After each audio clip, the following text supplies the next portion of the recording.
LG കായം ഇപ്പോൾ 20% more കായം എന്നാൽ കൂടുതൽ രുചിയും കൂടുതൽ മൂല്യവും. എനിക്ക് നന്ദുവിനോടൊന്ന് സംസാരിക്കണം. നന്ദുവിനെ ഫോണിൽ കിട്ടുന്നില്ല.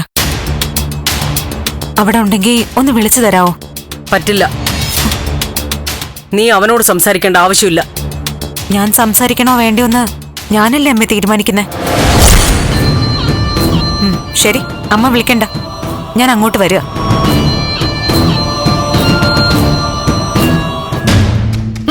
ഇവരെയൊന്നും അങ്ങനെയൊന്നും വിട്ടാ പറ്റില്ല. ഇപ്പോഴത്തെ പെമ്പിളയുടെ ഒരു തണ്ട് കണ്ടോ? അമ്മയാണോ അമ്മായിമ്മയാണോന്ന് വല്ല വിചാരമുണ്ടോ? കാലം പോയൊരു പോക്ക്. അമ്മ എന്നെ കുറിച്ചാണോ ഈ പറയുന്നത്? നിന്നെ അല്ല, നിന്റെ കൂട്ടുകാരി ദേവിക. എന്താ അഹങ്കാരപ്പാ അവൾക്ക്? അമ്മ അമ്മയുടെ കൂട്ടുകാരിയെ ന്യായീകരിക്കാൻ വേണ്ടി വായി തോന്നിയതൊക്കെ വിളിച്ചു പറയണമെന്ന് എനിക്കറിയാം. പ്രഭാന്റി ദേവികയെ മോളേന്ന് വിളിച്ച അമ്മയെ മോളേന്ന് വിളിച്ച് പുന്നരിക്കും, അതല്ലേ പതിവ്? അതെ, പ്രഭക്കുഞ്ഞ് കഴിഞ്ഞേ എനിക്ക് ആരും ഉള്ളൂ. തെരഞ്ഞെടുപ്പിൽ മത്സരിക്കണമെന്ന് പറഞ്ഞിട്ട് അവൾക്ക് അനുസരിക്കാൻ പറ്റുമോ? ഇപ്പൊ ചന്ദ്രോത്തിക്ക് ചെല്ലുമെന്ന് ചെന്ന് ചോദിക്കട്ടെ. ഉത്തരം കൃത്യമായിട്ട് പ്രഭക്കുഞ്ഞ് പറഞ്ഞു കൊടുത്തോളൂ. പ്രഭാന്റിക്ക് പറയാൻ ഒരു ഉത്തരവില്ലമ്മേ. ദേവിക മത്സരിക്കരുതെന്ന് പറയുന്നല്ലാതെ എന്തുകൊണ്ട് മത്സരിക്കാൻ പാടില്ലെന്ന് പറയുന്നില്ലല്ലോ. കുടുംബത്തിലെ മുതിർന്ന ആളാ പ്രഭക്കുഞ്ഞ്. പ്രായമായവര് പറയുമ്പോഴേ അതനുസരിക്കാൻ ആദ്യം വേണ്ടത്. പറയണതിൽ എന്തേലും കാരണം ഉണ്ടാവുമെന്ന് മനസ്സിലാക്കണം. ഞാൻ ഇനി തർക്കിക്കുന്നൊന്നുമില്ല. എന്തായാലും ശരി, ദേവിക ഇപ്പൊ നല്ല ബോൾഡാ. സഹിക്കാവുന്ന എന്റെ പരമാവധി സഹിച്ചു കഴിഞ്ഞു. ഇനി അവളെ ആക്ഷേപിച്ച പറയേണ്ടത് മുഖത്ത് നോക്കി വൃത്തിയായിട്ട് അവള് പറയും. അളമുട്ടിയ ചേരയും കടിക്കുമല്ലോ. ചെല്ലട്ടെ, അപ്പ കാണാലോ അളമുട്ടിയ ചേര കടിക്കൂന്ന്.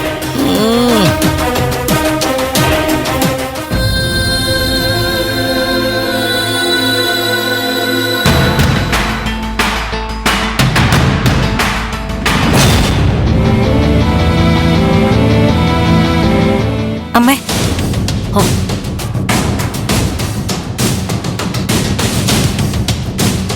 എന്താ? നന്ദനെ കാണാനാണെങ്കിൽ ഇങ്ങോട്ട് വരണ്ടാന്ന് ഞാൻ പറഞ്ഞതല്ലേ? എനിക്ക് വന്നേ പറ്റൂന്ന് ഞാനും പറഞ്ഞല്ലോ അമ്മേ. എനിക്ക് നന്ദുവിനെ കാണണം. നന്ദുവിന്റെ തെറ്റിദ്ധാരണകൾ മാറ്റണം. നന്ദന് തെറ്റിദ്ധാരണകൾ ഒന്നുമില്ല. അവന്റെ ധാരണകളൊക്കെ ശരിയായ ധാരണകളാ. അത് മാറ്റാൻ ശ്രമിച്ച് ബുദ്ധിമുട്ടണ്ട. എന്തായാലും വന്ന വഴിക്ക് തിരിച്ചു പോകുന്ന നിനക്ക് നല്ലത്. ഒരു തർക്കത്തിന് ഞാനില്ലമ്മേ. കുറെ കാലമെങ്കിലും എന്നെ മോളായിട്ട് കരുതിയിരുന്ന ആളാ അമ്മ. ദയവ് ചെയ്ത് ഒരു അഭിപ്രായ വ്യത്യാസത്തിലേക്ക് എത്തിക്കണ്ട. സംസാരിക്കേണ്ടത് ഞാനും നന്ദുവും തമ്മിൽ സംസാരിച്ചോളാം. നന്ദു, നിനക്കെന്താ പറഞ്ഞ മനസ്സിലാവില്ലേ? അവനെ കാണണ്ടായെന്നല്ലേ പറഞ്ഞത്. അങ്ങനെ ഒരു അവകാശവും ഇനി നിനക്കില്ല. അവകാശത്തോടെയാ വന്നിരിക്കുന്നെ. കണ്ടിട്ടേ പോവൂ. പിടിച്ചിറക്കിയാലോ? എനിക്കും ചേർത്ത് നിൽക്കേണ്ടി വരും. ദേവിക,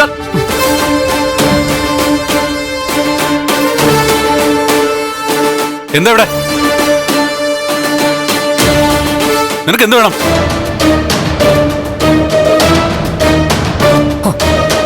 നീ ഇവളോട് സംസാരിക്കേണ്ടതെന്താ? പറയേണ്ടത് ഞാൻ പറഞ്ഞതാ. കാല് പിടിക്കുന്നത് പോലെ പറഞ്ഞതാ. ഈ തെരഞ്ഞെടുപ്പിൽ മത്സരിക്കേണ്ട, പിന്മാറണോന്ന്. എന്റെ വാക്കിന് കടുകുമണിയുടെ വില കൊടുക്കാത്തവള് സ്വന്തം കാര്യം കാണാൻ വേണ്ടി വന്നു നിൽക്കുക.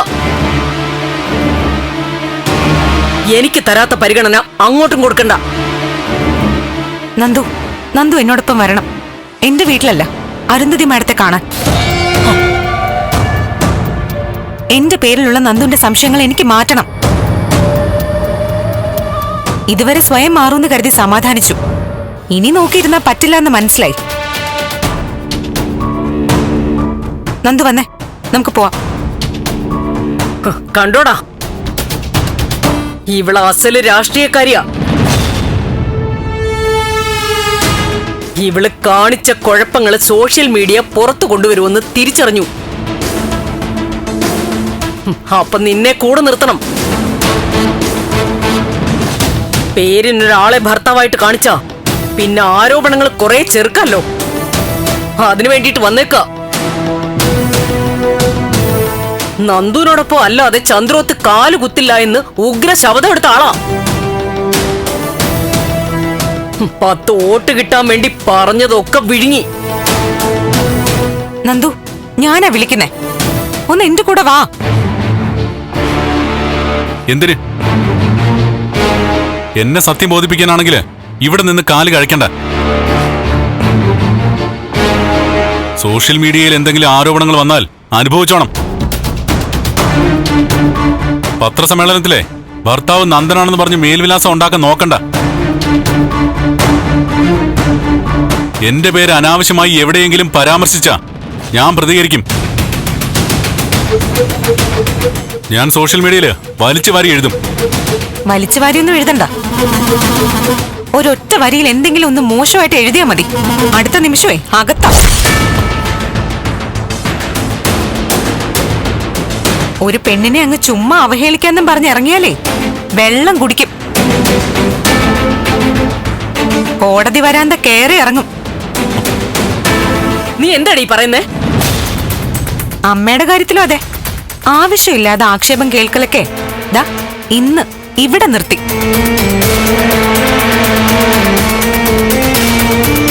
ഞാനും ഒരു മനുഷ്യജീവിയാ. എനിക്കുണ്ട് അഭിമാനം. എന്നെ വേണ്ടെങ്കിൽ എനിക്കും വേണ്ട. ഭർത്താവുമായിട്ടുള്ള സകല അഭിപ്രായ വ്യത്യാസങ്ങളും പറഞ്ഞ് അവസാനിപ്പിച്ചിട്ടേ വോട്ട് ചോദിച്ചിറങ്ങാവൂന്ന് വീട്ടുകാർ വാശി പിടിച്ചു. ഞാൻ ആലോചിച്ചപ്പോഴും അത് ശരിയാന്ന് തോന്നി. സോഷ്യൽ മീഡിയ പേടിച്ചിട്ടല്ല, മനസാക്ഷിക്ക് സമാധാനം കൊടുക്കാൻ.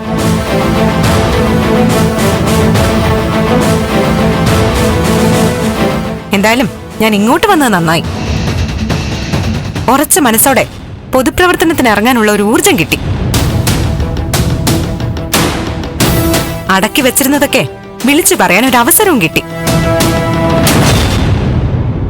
ഒരു വലിയ ഭാരമാ ഞാൻ ഇറക്കി വെക്കുന്നേ. ആലോചിച്ച് വേണം സംസാരിക്കാൻ. ഇല്ല, ഒരാലോചനയോ തയ്യാറെടുപ്പോ കൂടാതെ എന്റെ മനസ്സ് എന്നോട് പറയുന്ന കാര്യങ്ങൾ അതേപടി ഞാൻ അങ്ങ് പറയാമേ. വെട്ടും തിരുത്തൊന്നുമില്ല. തെരഞ്ഞെടുപ്പിൽ ഇതിനിടയിൽ തന്നെ നൂറുകണക്കിന് സഹോദരിമാരുടെയും അമ്മമാരുടെയും ഒക്കെ കഥകൾ കേട്ടു. ഞാൻ ഉൾപ്പെടെ ഏകദേശം എല്ലാവർക്കും പറയാനുണ്ടായിരുന്നതേ ഒരേ സ്വഭാവമുള്ള അനുഭവങ്ങളാ. വീട്ടിലെ അടിച്ചമർത്തൽ, കഴുത്തിൽ താലി വീണതിന്റെ പേരിൽ അനുഭവിക്കുന്ന വേദനകൾ, ആ കണ്ണീര് എന്നാൽ കഴിയും വിധം തുടയ്ക്കാൻ കൂടി വേണ്ടിയിട്ടാ ഞാൻ പൊതുപ്രവർത്തനത്തിന് ഇറങ്ങുന്നത്.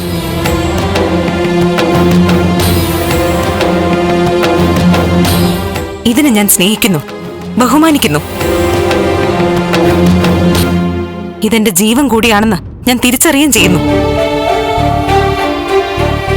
അതുകൊണ്ട് തന്നെ ഇതിനെ കളങ്കപ്പെടുത്തുന്ന ആർക്കെതിരെയും ശബ്ദമുയർത്താൻ ഞാൻ തീരുമാനിച്ചിരിക്കുക. ഒരു ഭാര്യ എന്ന നിലയിൽ ഞാൻ തോറ്റുകൊടുക്കും, എന്റെ ഭർത്താവിന്റെ മുൻപിൽ മാത്രം. പക്ഷെ ഒരു പെണ്ണെന്ന നിലയിൽ എനിക്ക് ജയിക്കണം. അതിനാ എന്റെ ഇനിയുള്ള ജീവിതം.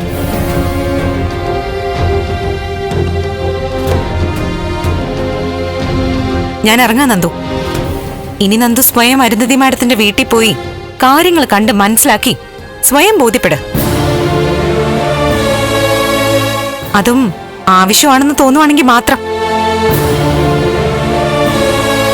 നന്ദു സത്യം മനസ്സിലാക്കേണ്ടത് ഇനി മുതൽ നന്ദുവിന്റെ മാത്രം ആവശ്യം. ഞാൻ ജനങ്ങൾക്കിടയിലേക്ക് ഇറങ്ങുക. ഏറ്റവും വലിയ പ്രതിസന്ധിയിൽ നിന്നും എന്നെ ജീവിതത്തിലേക്ക് തിരിച്ചു കൊണ്ടുവന്ന ആളാ എന്റെ നന്ദു. ജീവിതം എങ്ങനെ പോയാലും ഈ കൈകളിൽ ഞാൻ സംതൃപ്തയായിരുന്നു. ഇനിയും കാത്തിരിക്കും ഞാൻ. എന്നെ മനസ്സിലാക്കി സ്നേഹത്തോടെ പഴയ ദേവിയായി ചേർത്ത് നിർത്തുന്ന കാലം വരെ.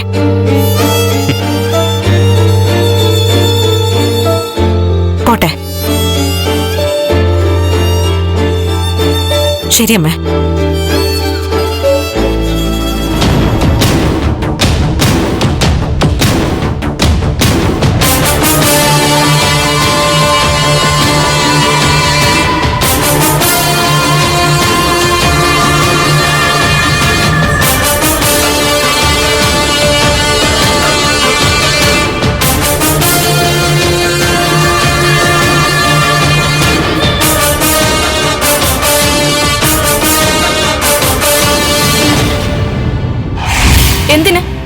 ഒന്നും ടെൻഷൻ ആവണ്ട. ഇവിടെ ഞങ്ങളൊക്കെ ജീവിച്ചിരിപ്പുണ്ടല്ലോ. എന്നാ അതൊന്നും അറിഞ്ഞിട്ട് എന്നെ കാര്യം. ആ, ഞാൻ വിളിക്കാമേ.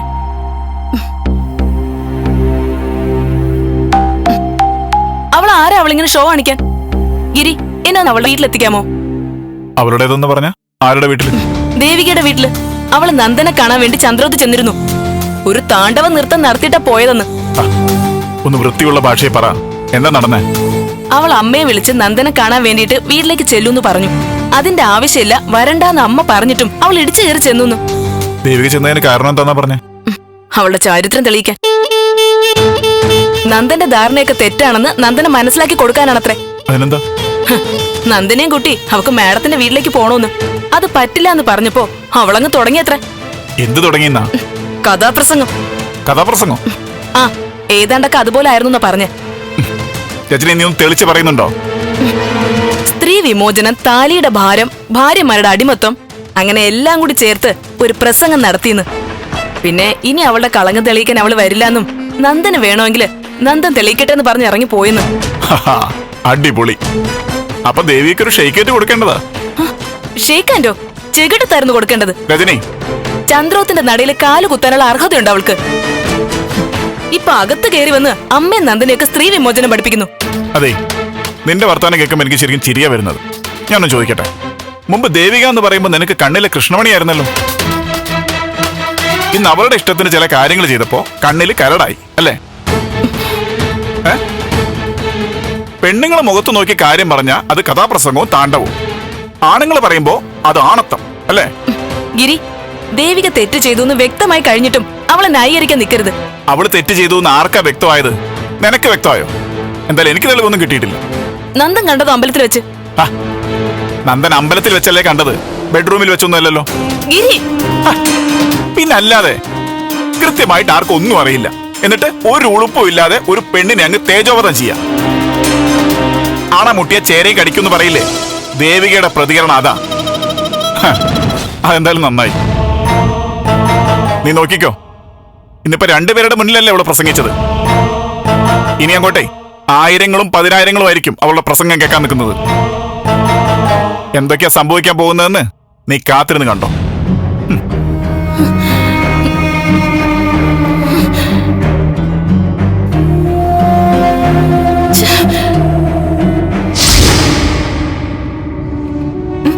നീ എന്തൊക്കെയാടി കാണിച്ചു കൂട്ടിയത്? ഒന്നെങ്കിൽ ആശാന്റെ നെഞ്ചത്ത്, അല്ലെങ്കിൽ കളരിക്ക് പുറത്ത്. അമ്മയല്ലേ പറഞ്ഞത് നന്ദുനെ കണ്ട് കാര്യങ്ങൾ സംസാരിക്കാൻ? അതെ, സംസാരിക്കാൻ പറഞ്ഞു. ഇങ്ങനെയാണോ സംസാരിക്കുന്നത്? നീ അവിടെ പോയി ബഹളം വെച്ചില്ലേ? ഞാൻ ബഹളം വെച്ചതല്ല, പ്രതികരിച്ചതാ. ഇങ്ങനെയാണോ പ്രതികരിക്കുന്നത്? അത് നിന്റെ ഭർത്താവിന്റെ വീടല്ലേ? ഇനി ചേച്ചി ബഹളം വച്ചു തന്നെ ഇരിക്കട്ടെ, ഒരു കുഴപ്പമില്ല. ഞാനും ചേച്ചിയോട് പറഞ്ഞു കാര്യം പറയണം, പക്ഷെ കാല് പിടിക്കണ്ടെന്ന്. അമ്മ ഷാരിയും കൂടെ പറഞ്ഞത് കേട്ടപ്പോ എനിക്കും എല്ലാം നന്നായി പറഞ്ഞ് അവസാനിപ്പിക്കണമെന്ന് തോന്നല് വന്നു.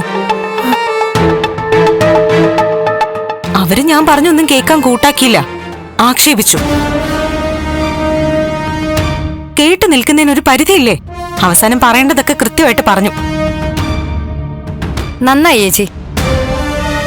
ഇനി നോക്കിക്കോ, ചേച്ചിക്കൊരു വില കിട്ടും. ഇല്ലെങ്കിൽ പേടിയെങ്കിലും ഉണ്ടാവും അവർക്ക്. എന്നെ പേടിക്കൊന്നും വേണ്ട, ഒരു മനുഷ്യ സ്ത്രീയാണെന്നുള്ള പരിഗണന തന്നാ മതി. ഒരുമിക്കുന്നുള്ള പ്രതീക്ഷയൊക്കെ നഷ്ടപ്പെട്ടു എന്നാണോ മോളെ? അതിനെക്കുറിച്ചൊന്നും ഞാൻ ആലോചിക്കുന്നില്ലമ്മേ. എന്തായാലും ഇനി കുറ്റബോധമൊന്നും ഉണ്ടാവില്ല. നന്ദു എപ്പോഴെങ്കിലും എന്നെ മനസ്സിലാക്കി വരുന്നെങ്കിൽ വരട്ടെ. അങ്ങോട്ട് ചെന്ന് താണു പറഞ്ഞിട്ടും ദയവ് കാണിച്ചില്ലെങ്കിൽ മനസ്സിൽ മറ്റെന്തെങ്കിലും ആയിരിക്കുമോ? എന്താ ഡൈവേഴ്സിന് നോട്ടീസ് അയക്കുന്നാണോ? അയക്കട്ടമ്മേ, ഒത്തുപോവാൻ പറ്റില്ലെങ്കിൽ പിരിയണം, അല്ലാതെന്താ? ശാരി, അല്ല, നമ്മളെല്ലാം പ്രിപ്പയർ ആയിരിക്കണം. വാശി കയറിയിട്ട് ചിലപ്പോ അങ്ങനെയൊക്കെ ചെയ്തു വരും.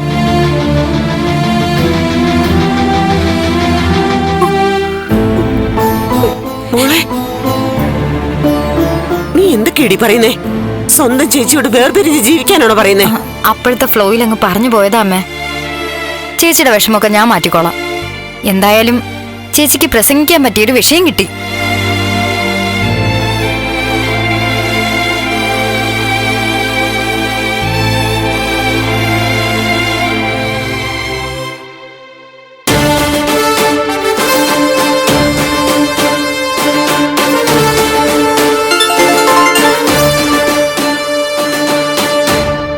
Hello madam. ആ ദേവിക, കാര്യങ്ങളൊക്കെ നന്നായിട്ട് പോകുന്നുണ്ടല്ലോ? അതെ മാഡം, ഇനി നന്നായിട്ട് തന്നെ കൊണ്ടുപോയേ പറ്റൂ. കൂടെ ആരെയും പ്രതീക്ഷ നിന്നിട്ട് കാര്യമില്ല. ആരുടെയും അനുവാദവും ഔദാര്യവും ഒന്നും കാത്തു നിൽക്കുന്നുമില്ല. എന്താ ദേവിക? ഒന്നുമില്ല മാഡം, ഞാൻ നന്ദുവിനെ കാണാൻ പോയിരുന്നു. വേറൊന്നുമില്ല, നന്ദുവിനെയും വിളിച്ച് മാഡത്തിന്റെ വീട്ടിൽ വരാൻ. സംശയങ്ങളൊക്കെ ക്ലിയർ ചെയ്ത് എല്ലാം നല്ല രീതിയിൽ തുടങ്ങാൻ. പക്ഷേ നന്ദു വന്നില്ല. ഞാൻ തീരുമാനിച്ചു ഇനി ഒറ്റയ്ക്ക് മുന്നോട്ട് പോവാന്ന്. നിനക്കതിനുള്ള ശക്തി കിട്ടട്ടെ. ഞാനിപ്പോ നിന്നെ വിളിച്ചത്, ഞാൻ ഋഷിയുമായിട്ട് ഒരു ഡോക്ടറെ കാണാൻ പോവാ കോയമ്പത്തൂര്. ആണോ? മിടുക്കനായ ഡോക്ടറാന്ന കേട്ടെ.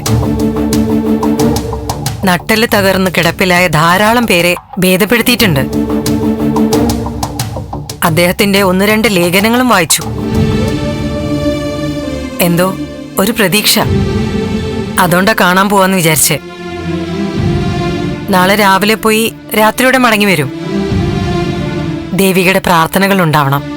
അത് പിന്നെ പറയണോ മാഡം? മാഡം ഒറ്റയ്ക്കാണോ പോകുന്നത്? കൂട്ടിന് മറ്റാരെങ്കിലും ഉണ്ടോ? ഋഷിയെ ചികിത്സിപ്പിക്കാൻ പോകുമ്പം കൂടെ ആരും വേണ്ട. ദേവികയ്ക്ക് പറ്റുമായിരുന്നെങ്കിൽ ഓക്കെ ആയിരുന്നു. പക്ഷേ ഇല്ല, ദേവികയെ വിളിക്കുന്നില്ല. കുഴപ്പമില്ല മാഡം, ഞാൻ വരാം. വേണ്ട ദേവിക, ഒന്നാമത് തെരഞ്ഞെടുപ്പിന്റെ തിരക്കുകള്, പിന്നെ നന്ദനുമായിട്ട് ഇങ്ങനൊരു അവസ്ഥയിൽ നിൽക്കുമ്പോ വേണ്ട, ദേവിക വരണ്ട. ഞാൻ ദേവികയെ ഒന്ന് അറിയിക്കാൻ വിളിച്ചെന്നേ ഉള്ളൂ. അപ്പൊ ശരി മോളെ. ശരി മാഡം.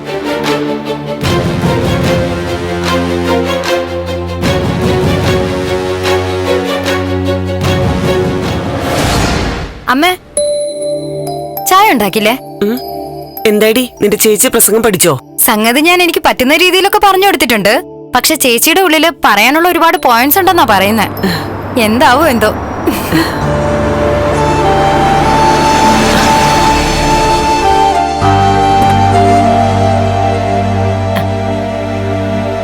എന്താ ചേച്ചി, സ്ഥാനാർത്ഥി റെഡിയായില്ലേ?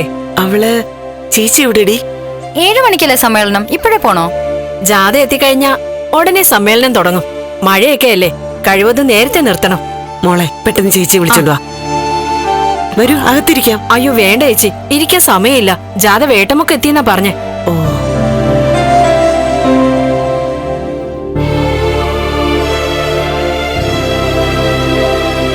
ചേച്ചി, ഇതെന്താലോചിച്ച് നോക്കിയാ? ദേ, സമ്മേളനത്തിന് കൊണ്ടുപോകാൻ വനിതാ വേദിക്കാരി വന്നിരിക്കുന്നു. അയ്യോ, അവര് വന്നോ? എനിക്ക് എന്തോ ഒരു പേടി. ചേച്ചി വന്ന് വേഗം റെഡി ആക്കിയേ. വാ വാ, വെറുതെ പേടിക്കൊന്നും വേണ്ട, എല്ലാം ശരിയാവും.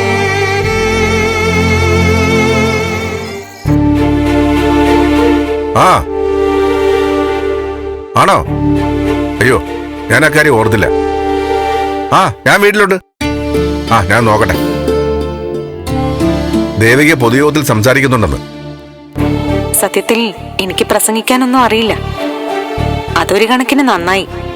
നിങ്ങളോട് പ്രസംഗിക്കാനല്ല, സംസാരിക്കാനാ എനിക്കിഷ്ടവും. നിങ്ങൾക്കും അങ്ങനെ തന്നെയാണെന്ന് ഞാൻ വിശ്വസിക്കുന്നു. ആരും എന്നോട് ചോദിച്ചു ഞാൻ ജയിച്ച സമൂഹത്തിന് വേണ്ടി എന്ത് ചെയ്യുമെന്ന്. ഞാനായിട്ടൊന്നും ചെയ്യില്ല, നമുക്ക് ഒരുമിച്ച് വേണം ചെയ്യാൻ. ഒന്നായി നിന്ന് വേണം പോരാടാൻ. ഒരുപാടുണ്ട് ചെയ്യാൻ. സ്ത്രീകൾ അടിമകളാണെന്നോ അബലകളാണെന്നോ ഒന്നും ഞാൻ പറയുന്നില്ല. പക്ഷേ പലപ്പോഴും സ്ത്രീ തന്നെ സ്ത്രീയുടെ ശത്രു ആവുന്നു. ആ ഒരു ചിന്താഗതി നമ്മളിൽ നിന്നും മാറണം. അത് മുതൽ വേണം മാറ്റങ്ങൾ തുടങ്ങാൻ. സഹായത്തിന് കൈനീട്ടുന്ന സ്ത്രീകളെ കൈ പിടിച്ചു കയറ്റാൻ സ്ത്രീ തന്നെ വേണം മുന്നോട്ട് വരാൻ. നമുക്കൊന്നു ചേർന്ന് ഒരുപാട് ദൂരം സഞ്ചരിക്കേണ്ടതുണ്ട്. അതിനുവേണ്ടി നമ്മൾ കൈകോർത്ത് പിടിക്കുക തന്നെ വേണം. നമ്മളിൽ വിവാഹിതരായവരുടെ കഴുത്തിൽ താലി ഉണ്ടാവും. പലർക്കും ജീവിതത്തിലെ സന്തോഷത്തിന്റെയും സംതൃപ്തിയുടെയും അടയാളമാകുമ്പോ ചിലർക്കൊക്കെ ഇതൊരു ചങ്ങലയുടെ പ്രതീകമാകുന്നുണ്ട്. നമ്മൾ തളയ്ക്കപ്പെടുന്നത് പോലെയുള്ള ഒരവസ്ഥ. പക്ഷെ ഒരിക്കലും ഇത് പൊട്ടിച്ചെറിയരുത്. നമ്മൾ പോരാടണം. LG കായം ഇപ്പോൾ 20% മോർ കായം എന്നാൽ കൂടുതൽ രുചിയും കൂടുതൽ മൂല്യവും.